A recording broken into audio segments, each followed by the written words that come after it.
Дорогие друзья, я приветствую вас из солнечной Испании. Благодарю всех за интерес к моему каналу. Особое спасибо за лайки и комментарии.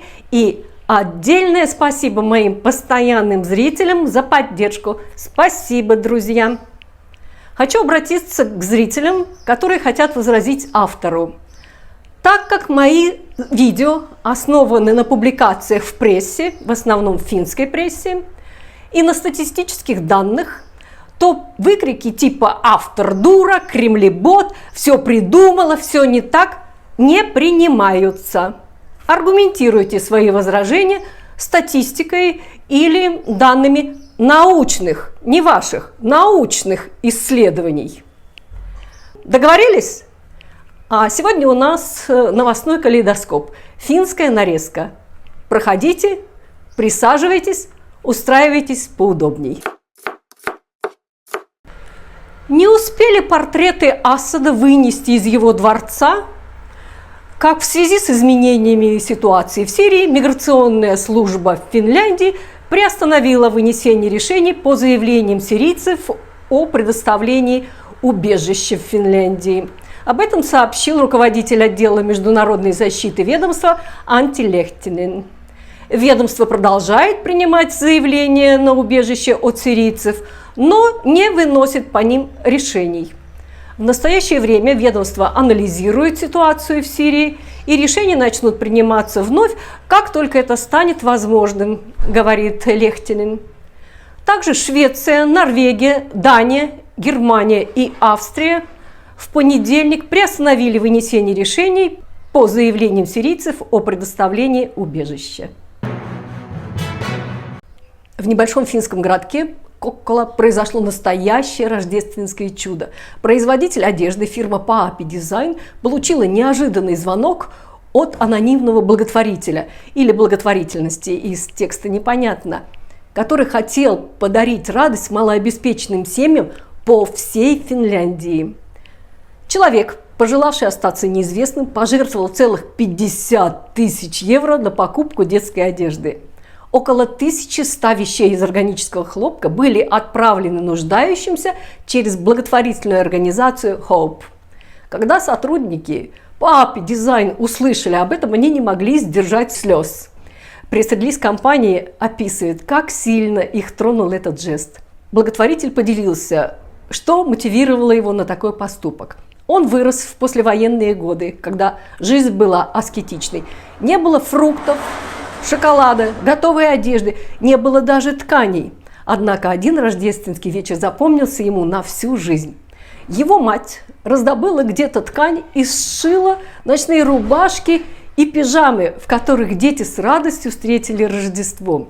Этот простой подарок запомнился на всю жизнь и оставил глубокий след в его сердце. Тогда я понял, что есть люди, которым нужно помогать, объяснил даритель свое желание помочь другим. Даритель пожелал остаться неизвестным, но его поступок говорит сам за себя. Благодаря его щедрости 1100 детей из малообеспеченных семей получили к Рождеству новые теплые вещи, которые сделают их праздник немного светлее. Друзья, если вы собираетесь купить искусственную елку к празднику, будьте внимательны. Теперь в продаже пол елки. Да, пол елки – это хит сезона. Елка высотой примерно 2 метра, имеет металлическую ножку, белую светодиодную подсветку и 5-метровый шнур питания.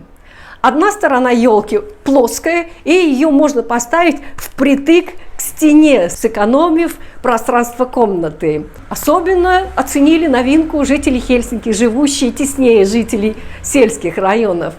Пол елки распродали на ура, несмотря на то, что пол елки не означает полцены. Цена полноценная.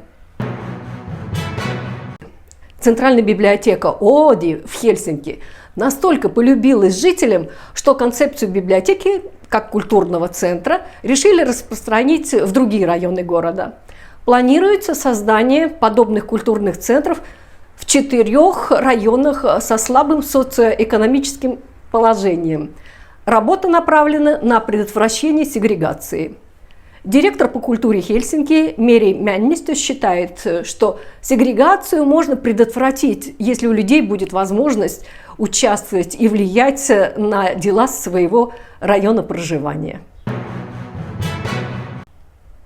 В магазинах сети Lidl решили отказаться от упаковок пива в 6 банок, так называемый six-pack. Упаковки взрезают, чтобы банки выпадали из рук вора во время побега. В магазине группы S уже давно не выставляют пиво в кейсах по 24 банки. Пиво россыпью усложняет воровство. Вору придется загружать пиво в собственную тару, и у персонала будет больше времени, чтобы среагировать. Модифицированный вирус полиомиелита типа 2 был обнаружен в сточных водах региона Тампере в ноябре. Это означает, что в районе один или несколько человек выделили полиовирус. Подобное случалось в Финляндии 10 лет назад. Для непривитого человека встреча с полиовирусом чревата заражением. В Финляндии более 98% детей провакцинированы. Приехавшие из-за границы взрослые должны убедиться, что они получили в общей сложности 3 дозы вакцины против полиомиелита в течение своей жизни. При необходимости нужно сделать недостающие прививки. Позаботьтесь о своем здоровье. Несмотря на то, что результаты ПИСА среди финской молодежи идут вниз, показатели соответствующих тестов среди взрослых улучшились. Взрослые жители Финляндии показали лучшие результаты по навыкам чтения и счета, а также в решении прикладных задач. По результатам международного исследования оценки компетенций, которые называют ПИСА для взрослых, показатели навыков чтения у взрослых финнов значительно улучшились. Во время последнего исследования в 2013 году Финляндия уступила Японии по этому показателю, а сейчас финны поднялись на первое место. По показателям навыков счета финны вышли на первое место, опередив японцев. В решении прикладных задач финны и японцы разделили первое место. Финляндия оказалась на первом месте по разнице в навыках чтения между иммигрантами первого поколения и коренным населением. Но грамотность иммигрантов улучшилась со времени последнего исследования. Финляндия занимает 8-е место по показателям гендерного равенства в ЕС. Этот показатель не изменился за год. Рейтинг сравнивает страны ЕС по таким категориям, как, например, равенство на рынке труда, в сфере здравоохранения и распределения власти. Первое место заняла Швеция – 82 балла. Второе и третье место разделили Дания и Нидерланды. На 4-м месте Испания. Франция и Бельгия разделили 5-е и 6-е места. На 7-м месте Люксембург. На 8-м Финляндия. К моему удивлению, Испания значительно опередила Финляндию. В прошлом году в Финляндии умерло от наркотиков рекордное количество людей. Всего зарегистрировано 310 смертей, связанных с наркотиками. Смертность среди молодых людей от 15 до 24 лет, связанных с наркотиками, увеличилась почти вдвое. Джоанна Кампелло, глава Департамента управления ООН по наркотикам и преступности, дала 4 совета по предотвращению смертей от наркотиков. Первое. Важна ранняя поддержка. Помощь детям и семьям должна начинаться с раннего возраста, даже с беременности. Нужно развивать у детей эмоциональные и социальные навыки. Далее. Нужно развивать родительские навыки, потому что лучшая защита от злоупотребления психотропными веществами и другого рискованного поведения – это безопасный и любящий дом. Создание любящей среды и обучение родителей эффективнее, чем лекции, поэтому нужно развивать родительские навыки, особенно в семьях, в которых уже есть проблемы.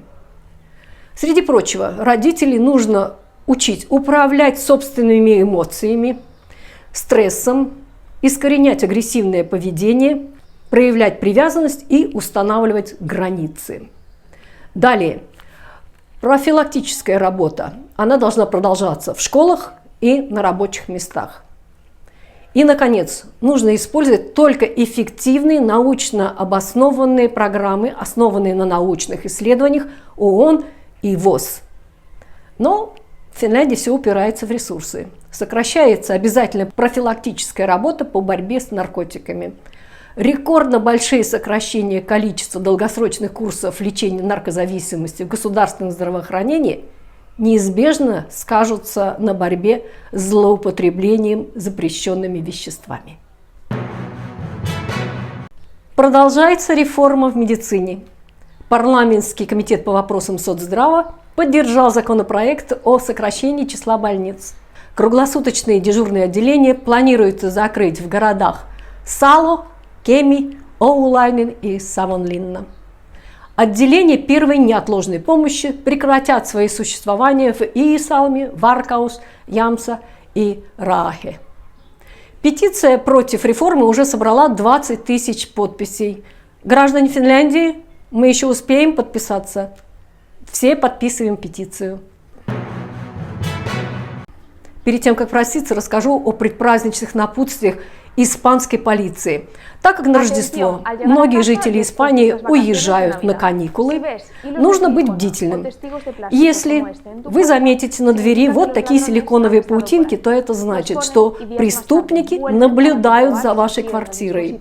Если через пару дней паутинка не нарушена, то для преступников это знак. Хозяев нет.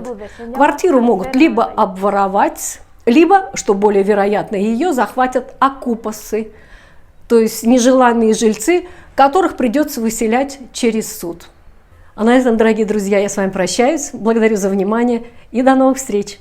Всем пока!